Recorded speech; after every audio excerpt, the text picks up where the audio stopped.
Добрый день, меня зовут Татьяна Николаевна Бибикова, и я вам буду рассказывать о ионном транспорте в растительных клетках. Рассказывать я буду в основном на английском языке. На вопросы я могу отвечать по-русски. Я надеюсь, что вы будете понимать мой английский язык. Вот. На экране вы видите мой имейл и телефон. Если у вас какие-то вопросы, помощь, пожалуйста, звоните. Я с удовольствием вам помогу. Для начала я хочу рассказать, как определяется оценка за курс. В первую очередь, в каждом занятии мы будем разбирать научную статью на английском языке. Вам нужно будет за неделю прочитать эту статью и желательно письменно ответить на вопросы, какой биологический вопрос поставлен в этой работе, какие подходы используются для того, чтобы получить ответ на поставленный вопрос. Ну, естественно, какие методы используются, описать основные полученные результаты и выводы. Очень желательно критические замечания и предложения по продолжению этой работы. Работа должна быть отправлена мне заранее. Вот. В конце курса будет экзамен, состоящий из 3 вопросов по лекциям и разбора одной статьи, которую я вам дам непосредственно на экзамене. Повторяю, она будет на английском языке. We will be talking about permeability of plant plasma membrane, about ion channels and transporters. The plasma membrane consists of phospholipids, which consists of hydrophilic head and hydrophobic tail. And enzymes and channels and transporters are embedded into this membrane. The membrane is readily permeable for small hydrophobic molecules, and actually for all hydrophobic molecules. Also for small organic molecules, it's also permeable, but permeability is less. Small molecules, I mean water, urea, and so on. For large molecules like glucose, it's not really permeable, and some can go through, but not very much. But as for ions, ions cannot pass the lipid bilayer at all. So as a result, the ion channels and transporters that are embedded into the membrane are the only gateways for ions. That is very important. So the regulation of ion channels actually create a specific environment inside the cell. So the concentration of ions is very different outside and inside the cells. As a result, all channels, channels in human body, channels in plants, channels in bacteria, are very precisely and regulated. For example, here you see nicotinic acetylcholine receptor, and there are sites, binding sites for agonists, for competitive inhibitors, competitive activators, allosteric regulators, and competitive blockers, non-competitive blockers, and so on. So channels are very precisely regulated. Usually they have transmembrane domain, obviously, and extracellular and intracellular domains. Plant cell membranes have plenty of channels on the plasma membrane. Here you see the membrane transport systems in guard cells. Also, in the vacuoles, there are also a lot of channels, transporters, and ATPases. And basically, plant plasma membrane would look like this. So there is membrane bilayer and proteins and channels and transporters embedded into it. So So how do plants and animal cells create this unique environment where proteins and nucleic acid can perform their function? How they create very precise osmotic potential and pH and so on. So they have different ways to do it. So plants have so-called proton ATPs, and it is embedded in the plasma membrane. It pumps protons outside the cell, creating pH alkaline, more alkaline pH inside the cell than outside the cell. And also there is V-type ATPs and PPases on vacuolar membrane. So vacuole environment is more acid than cytoplasmic environment. So a very important concept is membrane potential. So what is membrane potential? It's the difference in electrical charges across two sides of the membrane as a result of active electrogenic transport and passive diffusion of ions. So when protons are pumped outside the plasma membrane, it's not only results not only in changes in proton concentration, it also changes in charges. So here on the left, you see the distribution of different charges across the membrane where there is exact balance of charges on both sides of the membrane, but just a few of positive ions that are in excess on one side of the membrane will create a membrane potential.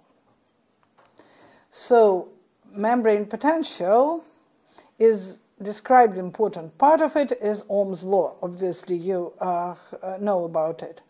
So the current across the conductor depends on the potential and resistance. So the higher resistance, the smaller current, and higher membrane potential, the higher is current. So you associate usually electrical current with metal wires. There is no metal wires in the cell, but cell cytoplasm is actually an excellent conductor because it has, in water, there are a lot of ions, and ions are charged, and so they can conduct electricity. Lipid membrane, as I mentioned already, it consists of phospholipids with hydrophobic tail and hydrophilic head, and this is an excellent insulator. Membrane potential determined by excess charge on the inner side of the membrane. It's considered that that potential outside equals zero. That's just an agreement. All right. So the difference between plants and animals. Apart from the fact that plants are usually green, plant cells create membrane potential by pumping protons outside, whereas in animals, membrane potential is created by sodium potassium antipore, so transporter, and it is important. But in both cases, potential inside the cell is negative. So basically, if there is no potential inside the cell, negative potential inside the cell, you can tell it's dead. Live cell is always polarized. That's just how it is. So let's talk about the electrochemical gradient, how it is created. All right, let's think about diffusion. So we have a vessel and a membrane with holes through which your solute can pass. So after some time, the solute goes through those holes, and the concentration of the solute is equal on both sides of this membrane with the holes, right? Good. What if you, in the same vessel, you put a crystal of, say, potassium chloride? Potassium chloride will immediately dissociate into potassium, which is positive, and chlorine, which is negative. Good. But now, what we do, we embed here channels that are permeable for potassium only. So after some time, you've got many potassiums here because they can go through, but no chlorine in the other part of this vessel, because chlorine cannot go through those channels. All right? So now there is a problem, because in the first case, the concentration of this uncharged substance, say sugar, would be the same on both sides of the vessel, and here potassium cannot all the potassium will go through, because when potassium leaves, there's more chlorine left, right? More chlorine left. And since more chlorine is left on this part of the vessel, there would be negative charge. And as you know, potassium would get attracted to the negative charge. Yes, this is electrical interaction. So what you get is change in potential, which can actually measured, and you can figure out what would be this negative charge. If we put these channels that are only permeable for chlorine, it will be opposite. So you get a positive charge on this side, because not all the chlorine can go through the channels. So because it will be attracted by the positive charge created by the potassium that cannot go through. So it is an important concept. Надо вытереть уже. So electrochemical potential gradient is actually a combination of concentration gradient and membrane potential that actually determines direction of movement of ions across this membrane. So here you see the picture of different ions across the membrane. So you see there are different concentrations of ions inside. Even here you can see it. There is more potassium inside the cell than outside the cell. This is true for animal and plant cells. And there is less sodium than inside than outside the cell. Just a common sense will tell you that the driving force will be bigger for cations than for anions, right? So the fact that there is more potassium inside the cell is kind of logical, correct? Because there is negative charge inside, and so the potassium retains inside the cell. And that's good for the cell, because actually proteins prefer to be surrounded by potassium. But what about sodium? There is less sodium inside than outside. Why? So the reason is that cell works hard to get rid of sodium because it doesn't like it, it doesn't need it. So there are pumps and in the plasma membrane that work to get rid of sodium. And there are less channels that are permeable for sodium, whereas there are plenty of channels permeable for potassium and well regulated. So basically the take home from it is that membrane potential creates a possibility, creates an environment where cell can select and choose the ions that it wants to have inside. Okay? So here you see pictures of electrochemical gradient with, say, no membrane potential. There is no membrane potential, so what you have is just transport of ions through the channel.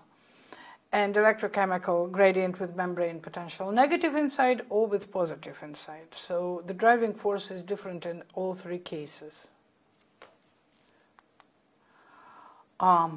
Very important concept is resting potential. So as I mentioned, I have already mentioned, all living cells are polarized, and membrane potential in living cells vary from about -70 to -200 millivolts. It's a good idea to remember these numbers. So they're always polarized.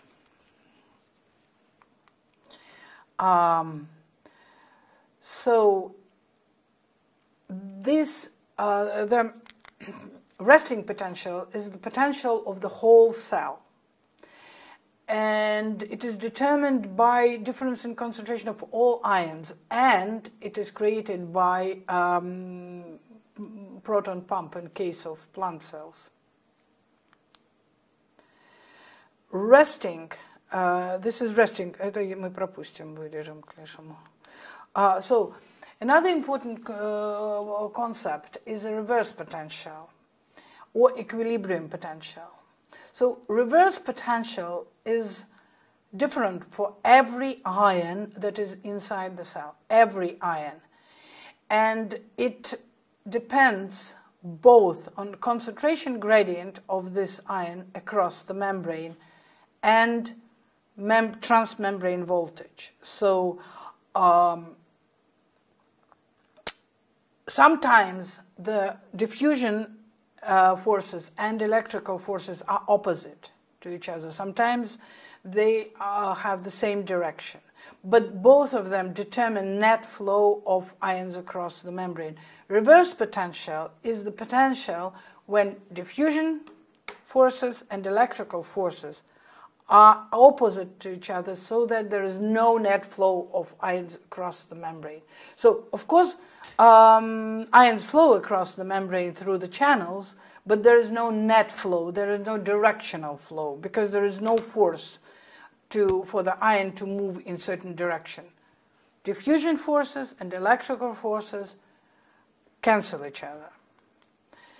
And there are some things that are self-evident, but I still tell it now. So first, obviously, the greater difference in concentration of an ion inside and outside the cell, the greater equilibrium potential of that ion.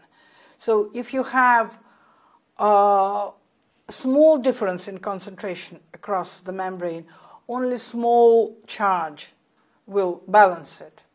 So the greater the charge of the ion, the greater the equilibrium potential for the same difference in ion concentration, obviously.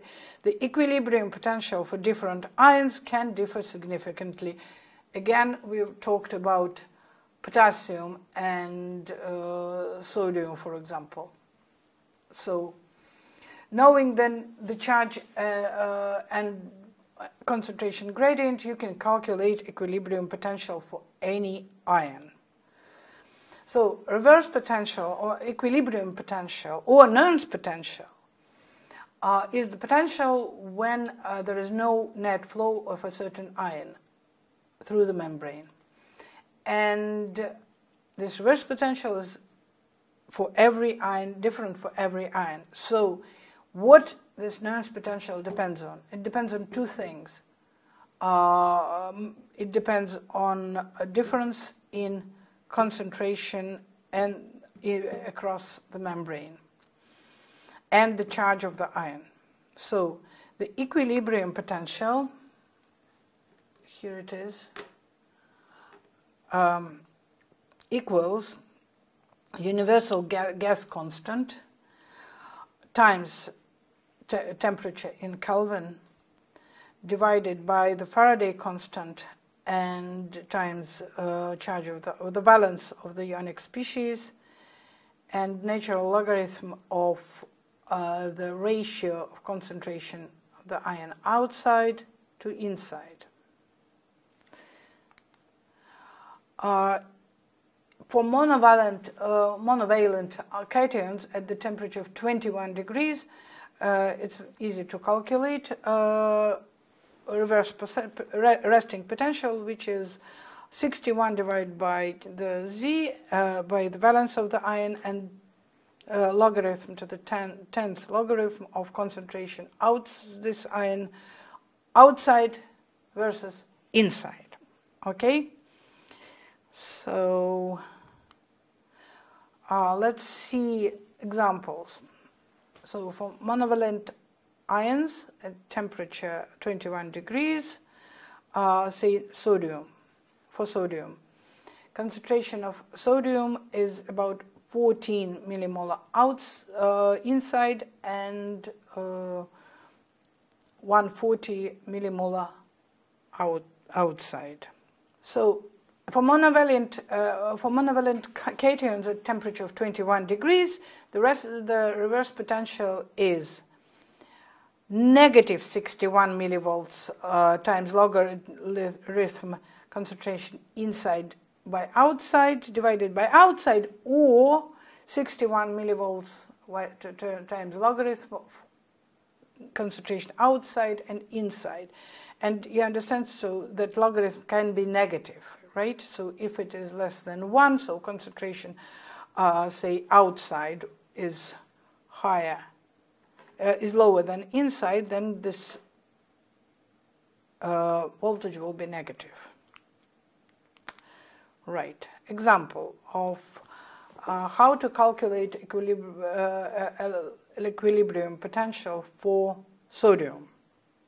So minus 61 logarithm of concentration inside 14 millimolar divided by concentration outside, which is 140 millimolar.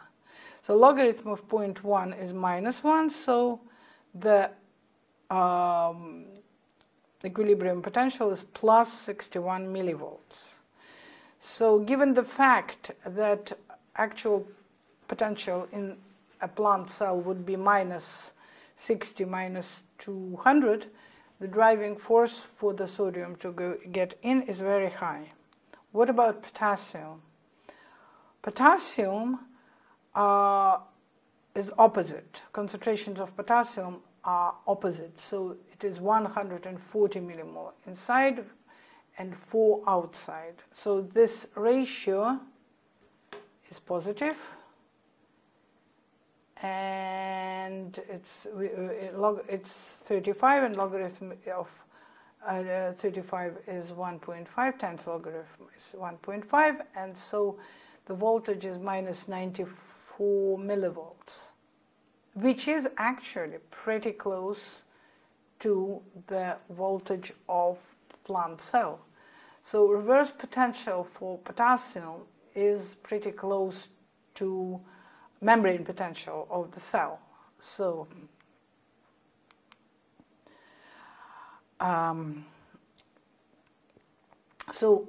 potassium conductance predominate because, as I mentioned, the plant proteins, the cell proteins, much prefer to be surrounded by the potassium. Their conformation, for the normal conformation for their functioning, potassium is much better.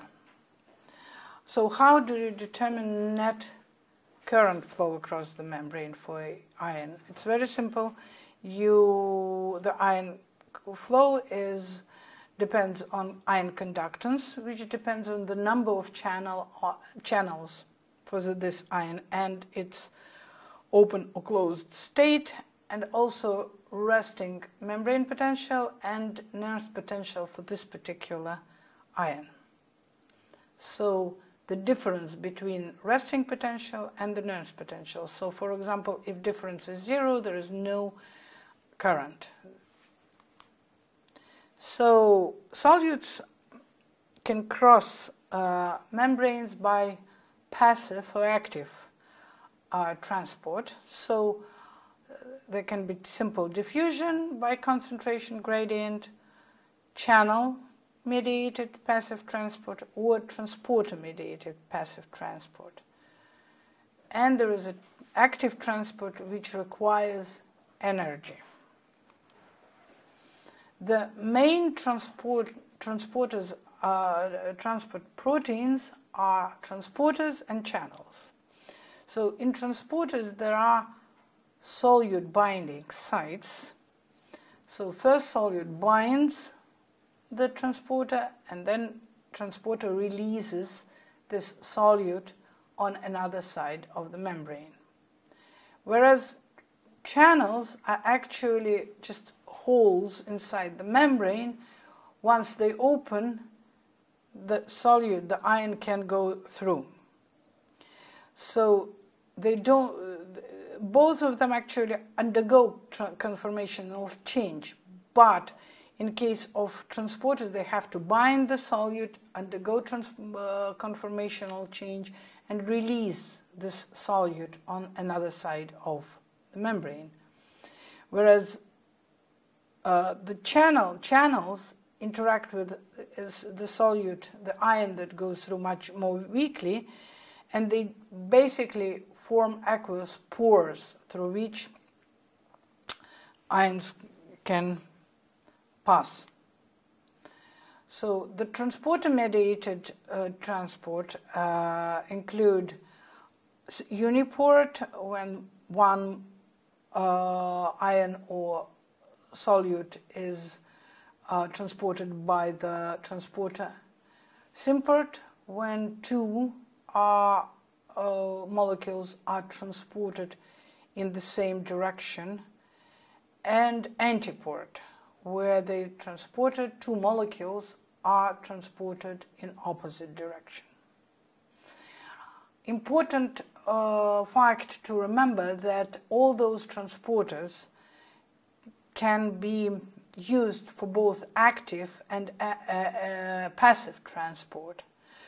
For example, if there is concentration gradient and electrochemical, basically electrochemical gradient for one solute, the energy stored in this gradient can be used to transport another molecule against its electrochemical gradient, and it happens quite often. So I just want to ask you this question. There are two graphs. On the y-axis is the rate of the transport, and on the x-axis there is a concentration of transported molecule. So my question is, where is the simple diffusion, and which graph represents a transporter-mediated diffusion? Oh. All right. So obviously red graph is a transporter-mediated diffusion because it depends on the number of carriers of transporters that undergo this conformational change to transport the molecule. And it is like enzymatic reaction. It is saturable, so there is Vmax over here. Whereas in case of simple diffusion, molecules are just diffusing through the channel or through the membrane, and it doesn't saturate. Okay, active transport. So that's type of transport that I talked to you about, and it's transport of one solute against concentration gradient, and this transport against concentration gradient strictly depends on transport of second. It can be in the same direction or in the opposite direction, but basically one of the transported molecules would not be transported unless another is transported. so the energy that is stored in the gradient of one ion is harvested to transport another one. So how is it happening? So here you see the proton lactose symporter. So as I have already mentioned, concentration of protons is higher outside. So this transporter binds a proton at the glutamic acid over here, and that creates an environment inside the protein. It changes conformation so that there is a binding site for lactose is created. Immediately after lactose is bound, the conformation of protein changes again such that lactose can leave the protein and leave this binding site. It is not any more favorable for this lactose to be bound to it. Lactose is leaving, and then proton is leaving, and then we are back to square one. We can bind, the protein can bind proton first and lactose then, and then the process repeats itself.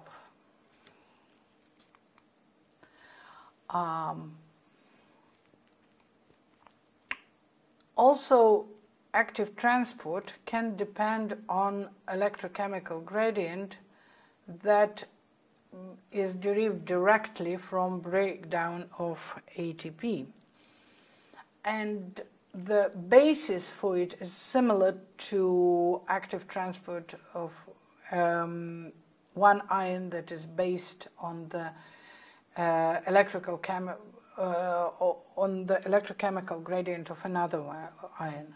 So here is the calcium ATPase that pumps calcium against its concentration gradient away from the cell. So there is this protein with calcium bound to it.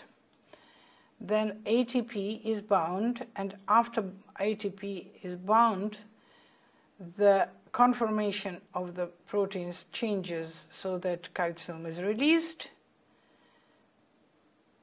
and then ATP is released, and the conformation changes so that calcium can get bound to it again. So same story. So the story of forceful change in protein conformation that ensures binding of ion at a certain site, and then release of ATP and ADP and phosphate that changes the conformation again to let this ion out at the other side of the membrane. So now we will talk about ion channels. So ion channels can transport many millions of cells per second, and at rates about 10 to the power of 5 higher than any carrier. Here you see potassium channel and embedded in the cell membrane. So usually channels are rather complicated molecules, protein molecules made of many subunits. Important thing to remember is that they can be in two states, two and only two states. It's closed and open. Channels, they have their specific substrates. They let only certain ions through. So potassium channel would let potassium through. Sodium, calcium, chloride channels will preferentially let these ions through. And this ability of channel to select certain ions, to let only one certain type of ions through, is called ion selectivity. So how does it happen? How they manage to be so selective?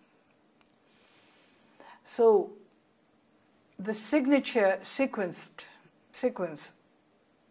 that is, say, conserved in many, many channels that let only one type of ion through, say potassium channels, right? They form a structural unit called selectivity filter. And look at this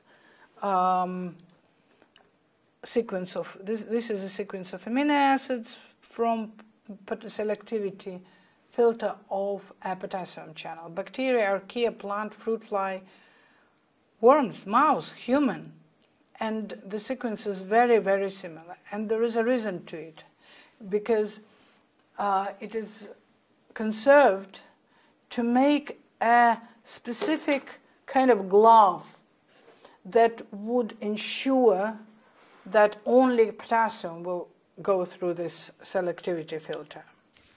So this is a structure of bacterial potassium channels. So how the ion channel can work? So the potassium channel, but the potassium ion is usually in the solution, they're always surrounded by water molecules, okay?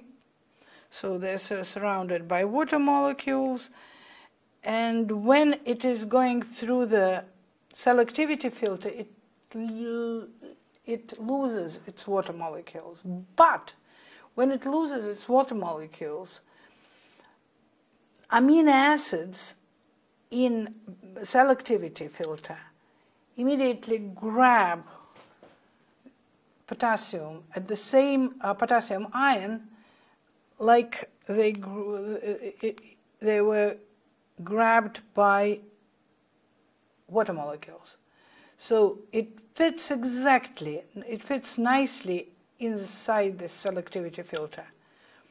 It just gets rid of the water, gets into selectivity filter, leaves the selectivity filter, and finds itself investable, and then water molecules surround it again.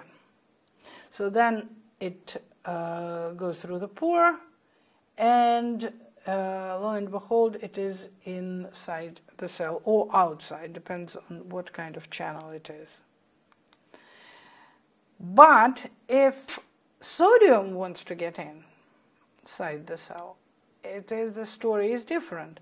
The diameter is not very different between sodium and potassium, but the water shell is different.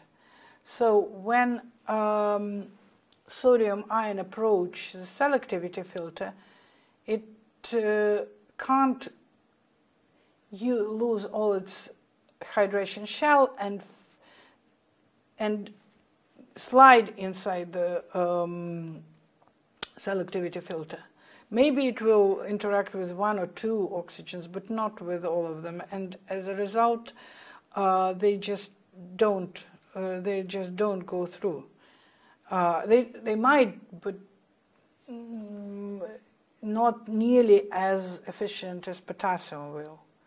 So the carbonyl oxygens that used as a surrogate water molecules, they just precisely arranged across the ion to make this selectivity filter. So ion channels can be different types. Voltage-gated ion channels, so the channels that will stay closed or open depending on voltage. So when a cell is polarized, hyperpolarized or depolarized, they will open or close. In our class, we will talk about these channels quite a bit. Also, there are ligand-gated channels. So They're closed and they don't care, they are not affected by potential, or almost not affected by potential.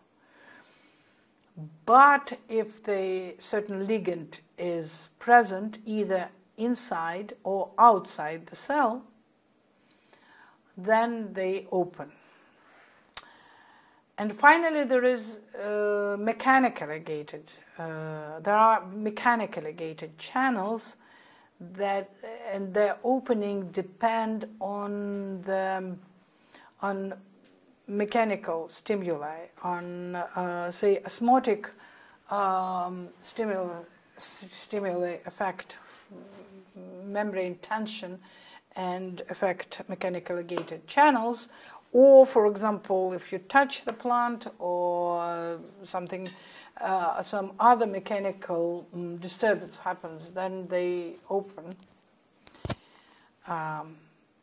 So now we will talk about the ways to study activity of membrane transporters. It's very important. And it is voltage clamp, page clamp. Also, you can use fluorescent dyes that are embedded in the membrane, and they change their fluorescence depending on membrane potential of this membrane. Or also, you can study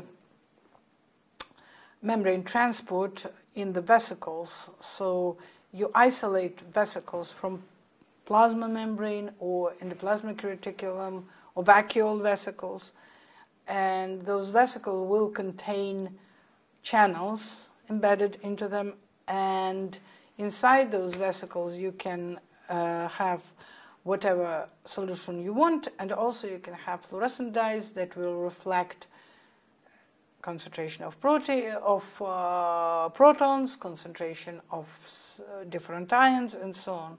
And by changing concentration of solution outside, you can trace the activity of different transporters and channels. But what I want to talk first is voltage clamp, because we are going to talk a lot about it. So, I already mentioned that cytoplasm is a good conductor. So what you can do, you can actually measure currents that are traveling going through the plasma membrane. So how do you do it? You have to have recording electrode that is inside the cytoplasm for voltage clamp. And obviously reference electrode that, because you have to have a closed circle. Reference electrode is placed in a liquid media with ions that surround our object. Okay, so this is our cell. In this case, it's not plant cell, but it doesn't matter. And there is a recording electrode, and current go through to the measuring device. And then there is a voltage clamp amplifier. What it does, it measures potential, difference of potential across the membrane, subtract it from command voltage. Command voltage is the voltage that we want to set our plasma membrane to, okay? And then it injects current to make membrane potential over here to command voltage. So what we do, we change voltage and then we measure current. Okay, or right. A special type of voltage clamp is patch clamp. It is quite an amazing technique. So your electrode, which on this example was a metal recording electrode, in case of patch clamp, it's glass electrode with a silver wire over here that is filled with potassium chloride solution. your cell will be inside the liquid, and the electrode is, you bring it close to the cell, suck onto the membrane, and it attaches itself to, electrode attaches itself to the cell.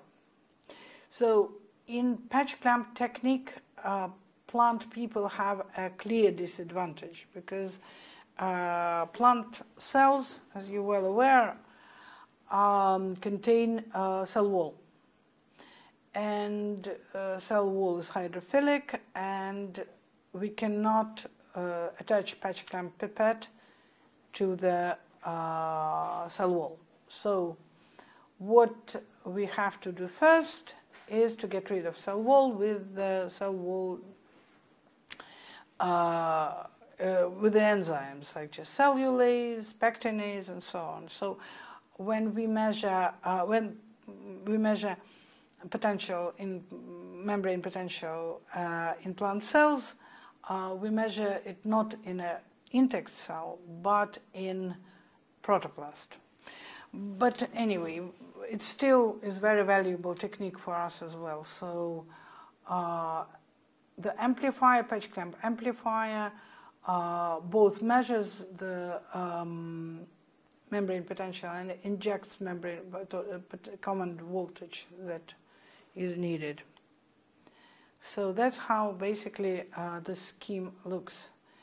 The pipette attaches itself and to the plasma membrane, and the current through this patch is measured by operating amplifier.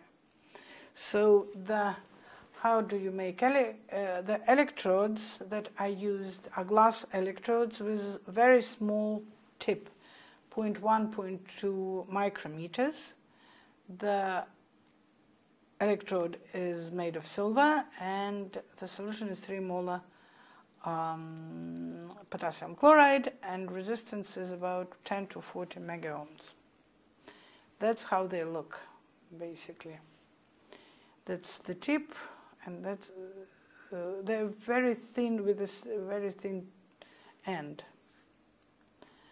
To create those pipettes, microelectrodes, you put the glass rod inside the heating element, and then this pulling machine will pull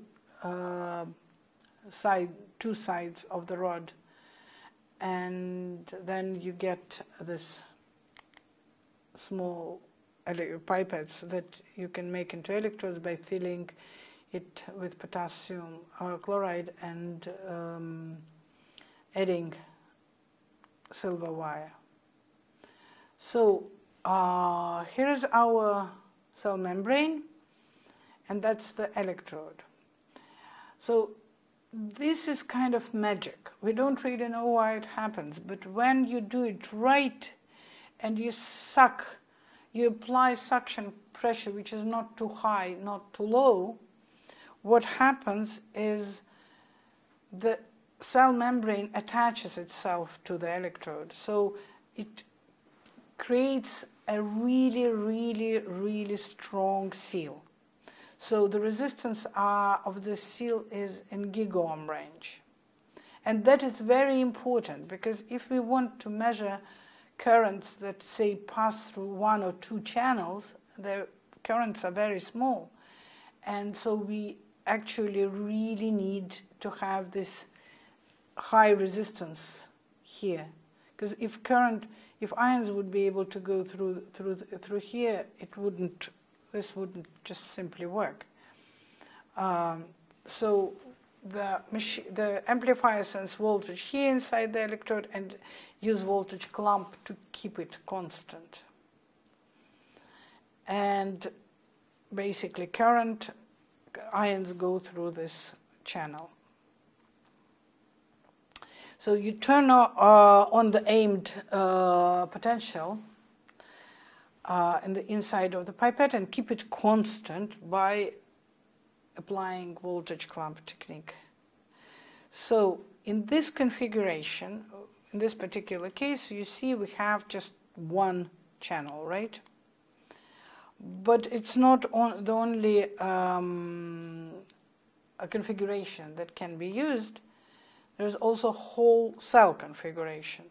All right. So what happens is you attach your pipette to the cell. You remember giga-ohm seal, so they're really stuck to the ends of the pipette.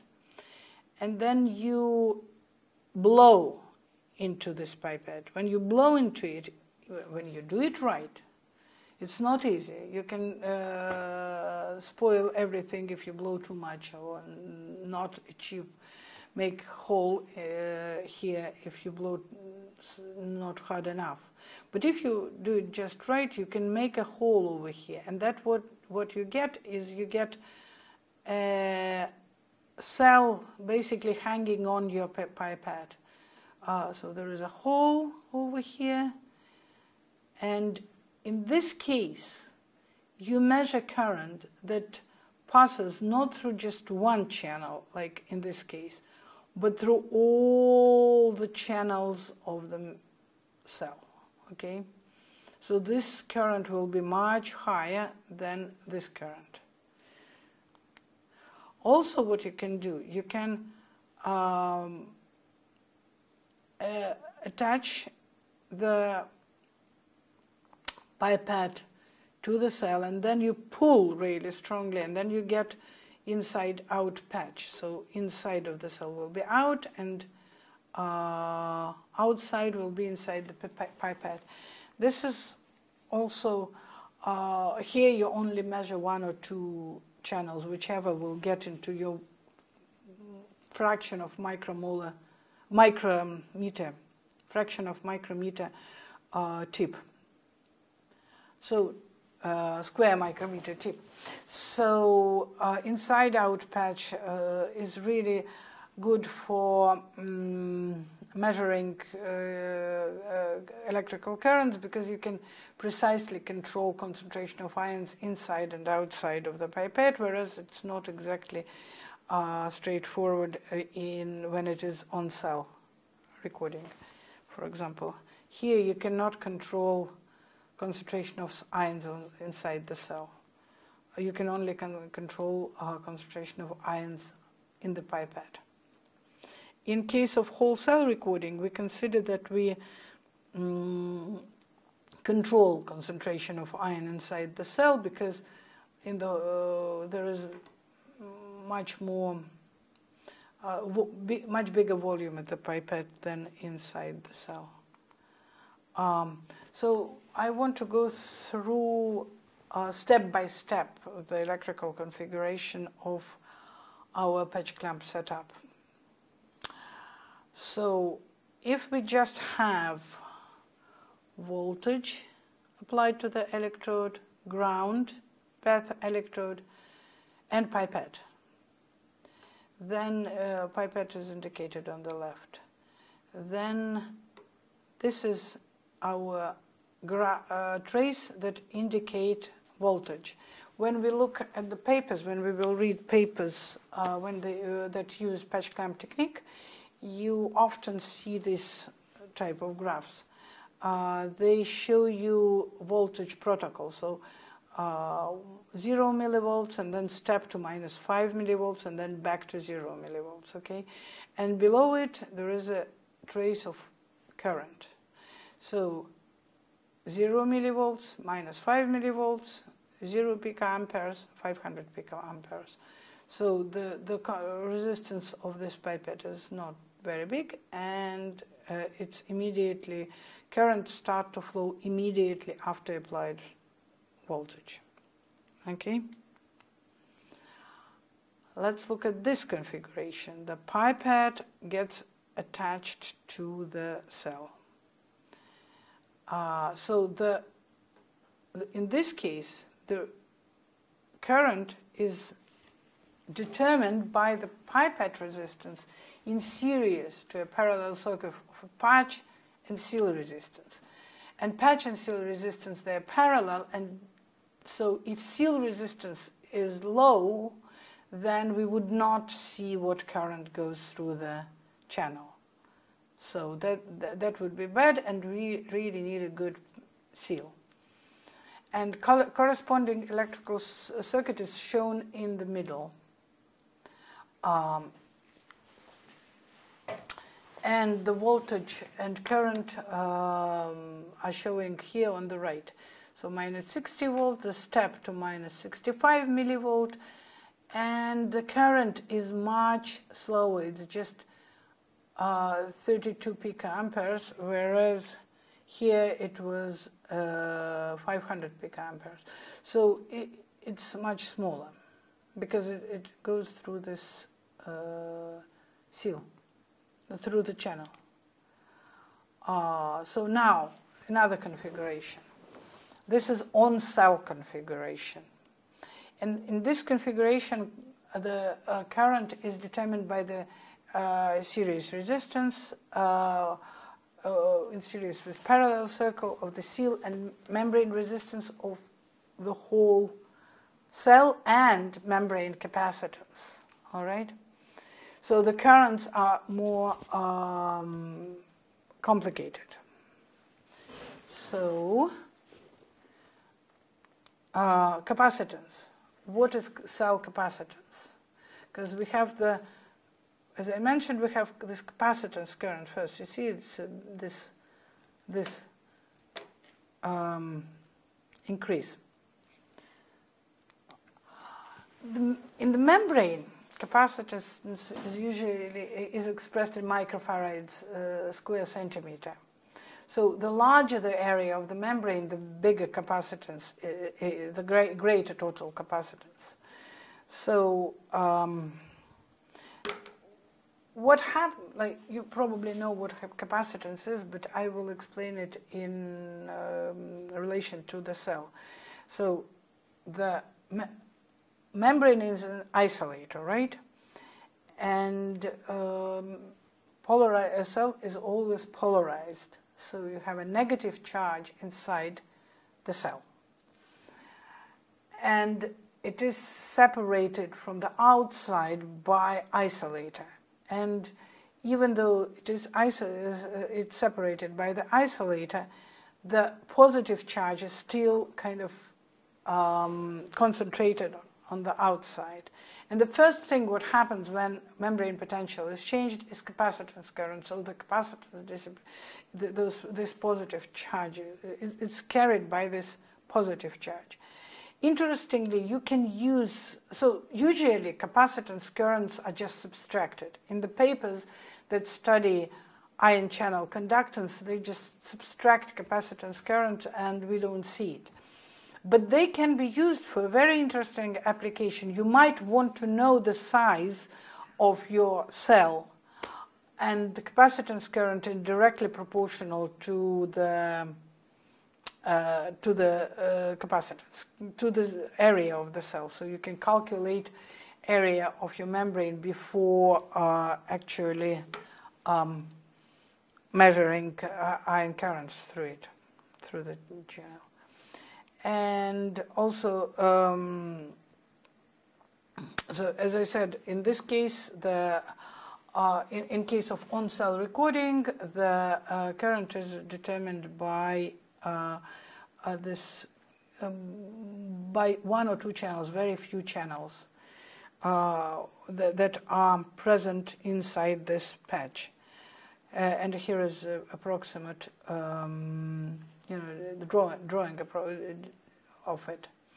So you remember that channel can be open or closed. It can't be partially kind of open or closed. And here you see the live recording, real recordings of activity of one channel. So open, close, open, closed. And it always opens the same to the same degree if the electrical if the concentration of membrane potential didn't change. So you have it is certain ion that go through this channel, Okay? Once channel opens, the current, the current that goes through it is determined by electric concentration gradient of this particular ion, and it is the same in whenever it is opened, right? So, but if you look at individual channels, like here, individual voltage-dependent sodium channel. So these are traces of different ion channels. Here is our voltage command. So you activate those channels, and this channel opened this point, and the time is on the x-axis. At this point, you see that very rarely there are two openings of one channel. So they're either open or closed. And each channel opening is only kind of a brief event compared to the total duration of the whole cell current.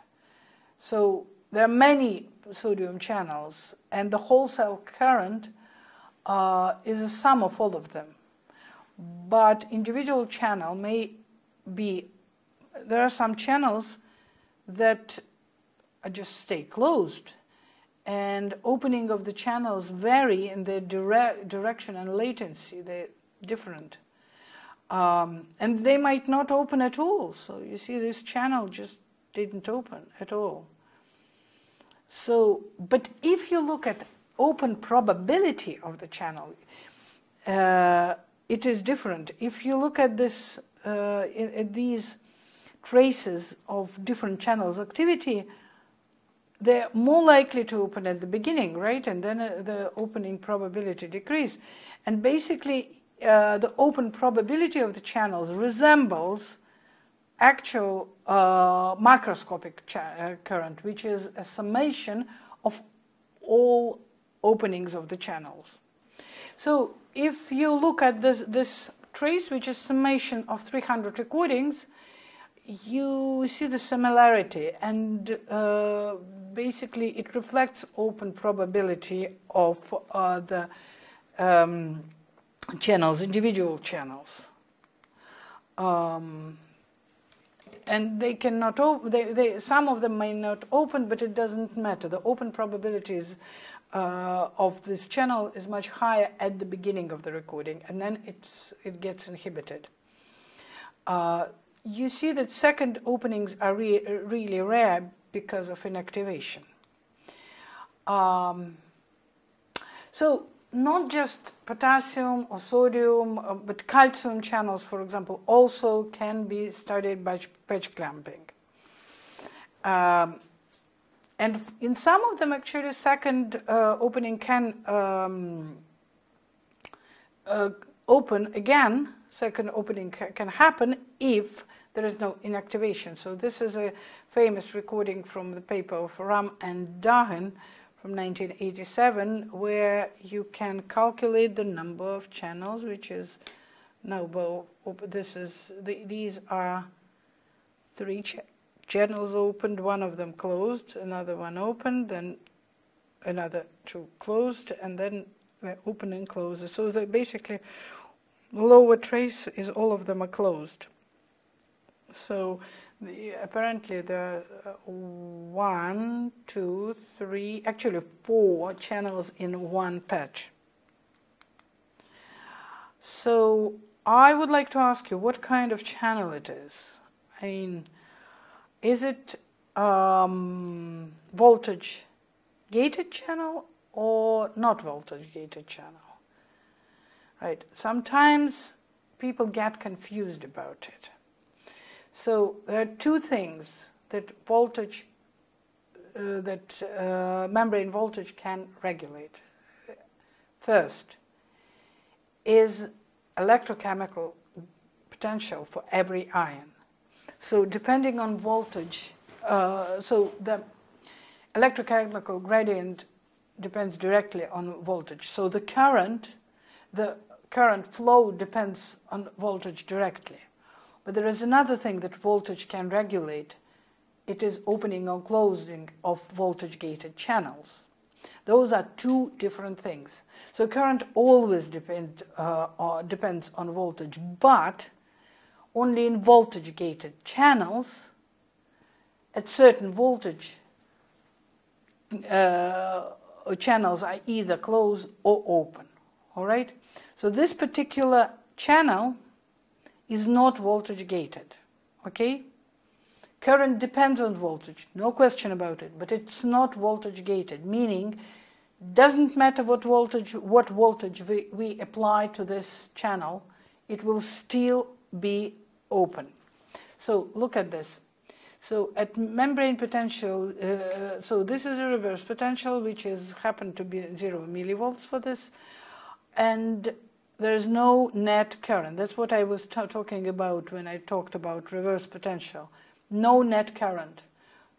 Ion can go, ions can go in and out, but there is no net current. All right. So plus 50 millivolts plus 70. You see the current is different. The current is higher, stronger, but the probability is not very different. And this is voltage ion curve, voltage ion graph. And I would really like you to be very familiar with this, because in many papers, in just about all of them, we will look at this dependence. So on the x-axis, there is voltage. So here is positive voltage, and here is negative voltage. You remember negative voltage inside the membrane, right? So this is negative voltage, this is positive voltage. So current in this side, it is inside the cell, and this is outside. Positive current flowing inside the cell, and here's positive current flowing outside the cell. All right? Which is kind of intuitively clear, because at negative voltage, positive current will tend to go inside, and at positive outside. Of course, depending on concentration gradient. So this is another channel, and again we have y-axis, there is current, and x-axis millivolts, and it's slightly potential dependent. So it has to be straight if there is no dependence on potential, but it is kind of potential dependent to exist. But the important thing I want you to notice is the point at which this line crosses the x-axis. X-axis is millivolts, and the point at which this line crosses this x-axis depicts reverse potential by definition, right? So it is the point when there is no net ion current. So I have a question to you. For this channel, what is reverse potential? Where there is more of this ion, inside the cell or outside the cell? All right? So this is the question for you to think about. Please think about it a little bit, and then I will try to explain. So it crosses this line at positive voltage. So voltage is positive. It means that for the positive ion, if it is, say, potassium or sodium, right, there is more of this outside than inside, because positive charge membrane potential, which is here, right, about 25, it will not attract positive ion inside. It will, positive ion will prefer to be outside, all right? So it means that concentration gradient is as follows. For positive ion there is more positive ion that passes through this channel outside the membrane than in. And a question for you to think about: what about negative ion? If this channel passes negative ion through it, what does it mean? That there is no current at positive membrane voltage. Another one, what about this one? And this channel is very clearly a voltage gated channel. So there is no current whatsoever at negative membrane potential at all. So it means that the channel that can let ion through, it just closed. It's not working.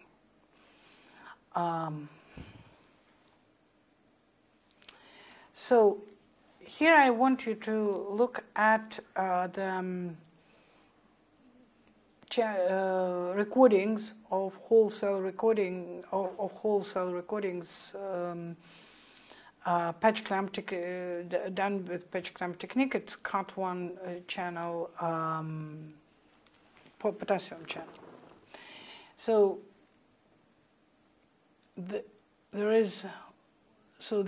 certain voltage is applied, and here is traces of, and there are traces of current. Then from these traces, a current voltage relationship is calculated. So you see that current starts slow, and then it increases to a certain point, and it doesn't increase anymore. So this is different from, say, transporter-mediated diffusion, right? It still reaches at maximum, but this maximum depends firstly on, so all the channels are open, and the current and the ion goes down its concentration gradient, all right? But it doesn't open. The deal is that not all channels open immediately in this particular case, okay? It takes time, and that's why you get, there is a gradual increase in current. The experiment here show, it's really beautiful paper, and here they show which particular amino acids are involved and are important for the transport activity of this channel. And there are the traces represent patch clamp analysis of activity of potassium channel, intact potassium channel, and potassium channel with the same potassium channel but with certain mutations. So that's how recording, original recording, there's something that they got from machine, from the recorder. And so here are the currents, and in the end, when the voltage returns to a certain value, back to the electrochemical potential for this ion, there is still a little tail currents. You see that you see the red circle, or encircled. So these are currents that flow the succession of voltage clamp pulse.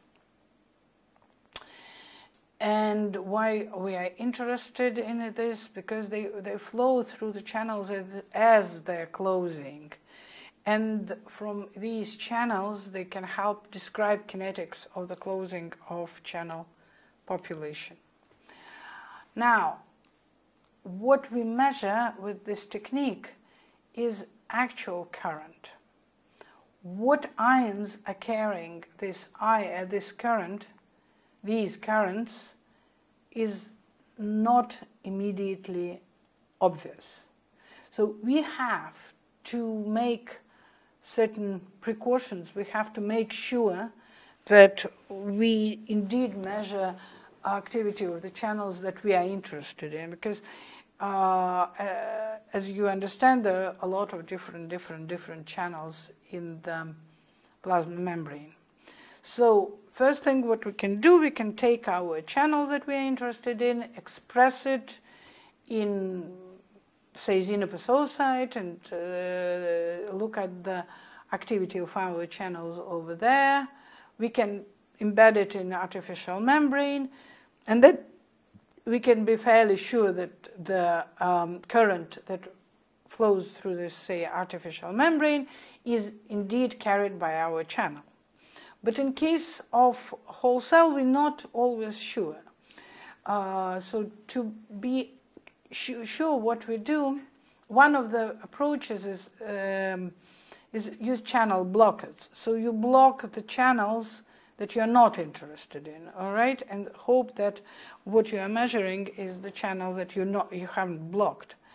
Or even better, you record the activity of your channel, and then you apply specific inhibitor for that channel and see that your current disappeared, okay? So this here you see the types of channels, blockers, that are available. There are quite a bit of them, and they're readily available and have been used for quite a long time. Problem here is that people that study animal cells, that they have been they have discovered and they have used these inhibitors for a long time, and we kind of hope and pray then that those inhibitors will work the same way with plant cells, and it is not always the case. So when you use those inhibitors, you have to be sure that they indeed, you have to try to make sure they work as they should. Another way is when you control, is to control concentration of ions very well in outside of the cell and inside the cell. And if you know exactly concentration of ions inside and outside, you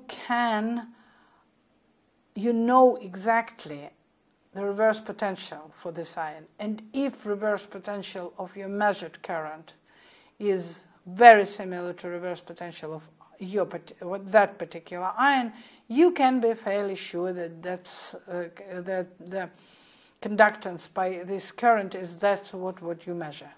Okay, so thank you very much.